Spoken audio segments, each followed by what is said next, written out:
بسم اللہ الرحمن الرحیم۔ Dubai international public school and college Mansehra کے 9 کلاس کے مطالعہ پاکستان کے اسٹوڈنٹس کو ویلکم کرتی ہوں۔ میں ہوں آپ کی ٹیچر رقیہ۔ بچے، ہم نے اپنے سیکنڈ چیپٹر کا جو گزشتہ ٹاپک جس حوالے سے ہم نے بحث کی وہ 1945-46 کے انتخابات تھے، جس میں ہم نے یہ جانا کہ مسلم لیگ نے کس طریقے سے بھاری اکثریت سے نشستیں حاصل کر کے اپنی حکومت قائم کی۔ آج کا ٹاپک جو ہے وہ اسی سلسلے کی ایک اہم کڑی ہے، جس میں ہم دیکھیں گے کہ مسلم لیگ نے جن نشستوں کو حاصل کیا اور پھر پارلیمنٹ کے لیے جن نمائندوں کا جو ہے وہ تقرر کرنا تھا اور قانون سازی کے لیے، تو اس حوالے سے دیکھیں گے کہ ان کا اجلاس جو 1946 میں ہوا، اس حوالے سے آج ہم بات کریں گے۔ تو ہمارا جو آج کا ٹاپک ہے وہ مجالس قانون ساز کے جو منتخب نمائندے ہیں ان کا اجلاس 1946 میں ہوا تھا، اس حوالے سے ہم بات کریں گے، ٹھیک ہے۔ اپریل 1946 میں جو مسلم لیگ کا ٹکٹ جو تھا وہ مسلم لیگ کے تھا، ٹھیک ہے، اور اس کے ٹکٹ پر، مسلم لیگ کے ٹکٹ پر، یعنی کہ جو پارٹی تھی وہ مسلم لیگ کی تھی، اور اسی پارٹی کے ٹکٹ پر جو ہے وہ پارلیمنٹ کے لیے جتنے بھی اراکین جو ہیں وہ منتخب ہونے والے تھے، جتنے بھی، ان کا اجلاس جو ہے وہ دہلی میں منعقد ہوا تھا، ٹھیک ہے۔ اور اس اجلاس میں جو ہے وہ بھاری اکثریت میں لوگ جو ہے ممبران جو ہے اس میں شرکت کی، اور تقریباً ہندوستان سے جو ہے وہ 500 سے زائد ممبران نے جو ہے وہ اس اجلاس میں شرکت کی، اور اس اجلاس میں جو ہے وہ میجورٹیز کے علاوہ جو مائنورٹیز ہیں، یعنی کہ جو اقلیتی نمائندے ہیں، انہوں نے بھی اس میں شرکت کی۔ کانفرنس کے شروع میں تو ایسا ہوا تھا کہ اجلاس میں قائد اعظم نے بہت ہی تفصیل کے ساتھ جو ہے بہت ہی اہم نقطے پر زور دیا، اور وہ نقطہ کیا تھا؟ پاکستان کا مطالبہ، ٹھیک ہے۔ جیسے ہی کانفرنس شروع ہوئی، اور اس کے کانفرنس کے شروع ہوتے ہی، یعنی کہ اس اجلاس کے شروع ہوتے ہی قائد اعظم نے بہت ہی ڈیٹیل کے ساتھ، بہت ہی واضح انداز میں جو ہے وہ پاکستان کے مطالبے پر زور دیا، اور انہوں نے ان تمام خطرات کی طرف اشارہ کیا تھا جو ان کو نظر آ رہے تھے، اور انہوں نے مسلمانوں کو تنبیہ کی، مسلمانوں کو نصیحت کی کہ مسلمانوں کو کانگریس کی حکومت قائم ہونے کی صورت میں کافی مشکلات جو ہیں وہ درپیش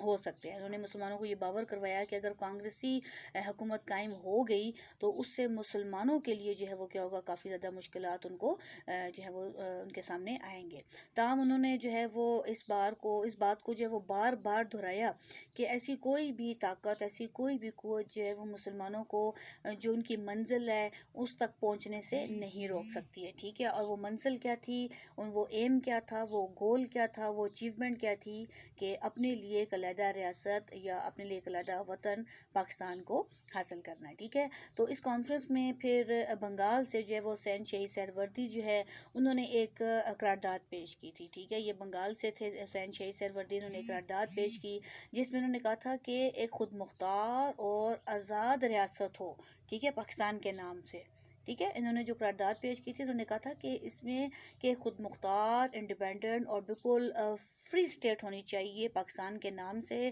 اور پھر انہوں نے کہا کہ اب جب پاکستان بن جائے گا تو اس کا جو شمال مغربی حصہ ہوگا، اور شمال مغربی حصے میں جو صوبے آئیں گے وہ پنجاب ہوگا، صوبہ سرحد یعنی کہ جو موجودہ خیبر پختونخوا ہے، بلوچستان اور سندھ، یہ جو ہے شمال مغربی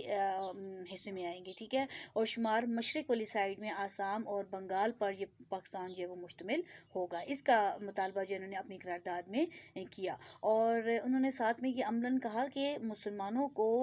جو ہے وہ متحدہ ہندوستان کی ضرورت نہیں ہے، کیونکہ اب جو انڈینز تھے، یعنی کہ جو کانگریس تھے، وہ متحدہ ہندوستان کا سلوگن دے رہے تھے، ٹھیک ہے، جبکہ مسلمان جو ہیں وہ ہندوستان کو 2 حصوں میں تقسیم کرنے کا سلوگن دے رہے تھے۔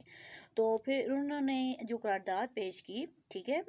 حسین شہید سہروردی نے، انہوں نے کہا تھا کہ پاکستان جو ہے وہ آزاد ریاست کے طور پر سامنے آئے گا، اور اس کے دونوں حصوں میں، یعنی کہ جو شمال مغرب والی سائڈ پہ جو 4 صوبے ہیں وہ، اور مشرق والی سائڈ پہ آسام اور بنگال پر یہ مشتمل جو ہے وہ ایک اسٹیٹ ہوگی، اور اس اسٹیٹ میں ہمیں یعنی کہ جو مسلمان ہیں ان کو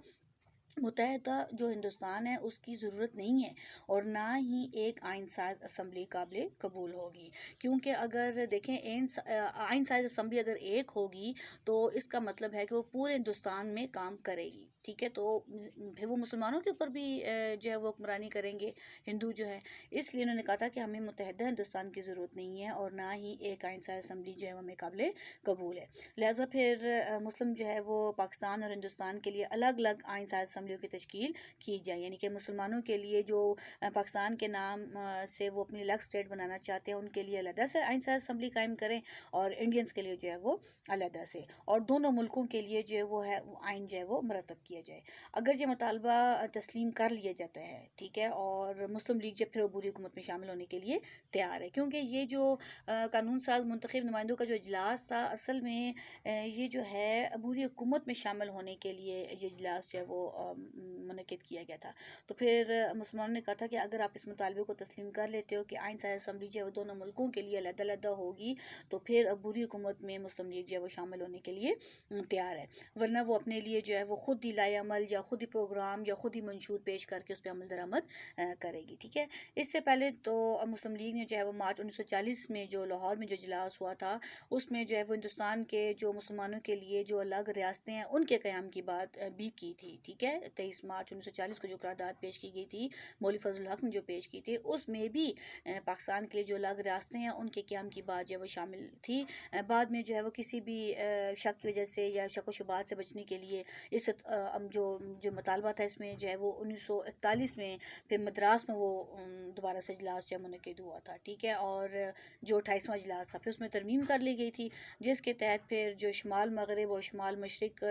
میں جہاں جہاں پر جو مسلمان اکثریتی علاقے ہیں ان پر مبنی جو ہے وہ ایک ریاست جو ہے وہ بنا دینے کی بات جو ہے وہ شامل تھی۔ جو میں نے آپ کو قرارداد لاہور 23 مارچ 1940 کا جو میں نے آپ کو لیکچر دیا تھا، اس میں نے آپ کو یہ بات واضح کی تھی، اور جو اب 1946 میں جو منتخب نمائندوں کا اجلاس ہوا ہے، اس میں ایک بار پھر یہ بات جو ہے مسلمان سامنے سے جو ہے وہ انہوں نے لے کر آئے ہیں، اس بات کو انہوں نے پھر دوبارہ سے دہرایا ہے۔ Is it clear now? I hope so کہ آپ کو یہ ٹاپک سمجھ آ چکا ہوگا، اور آج کا آپ کا ہوم ورک کیا ہے کہ آپ نے اس کی جو عنوان میں نے آپ کو بتایا ہے اس کی دہرائی کریں، اس کو یاد کریں اور اس کے امپورٹنٹ MCQs بنائیں۔ شکریہ۔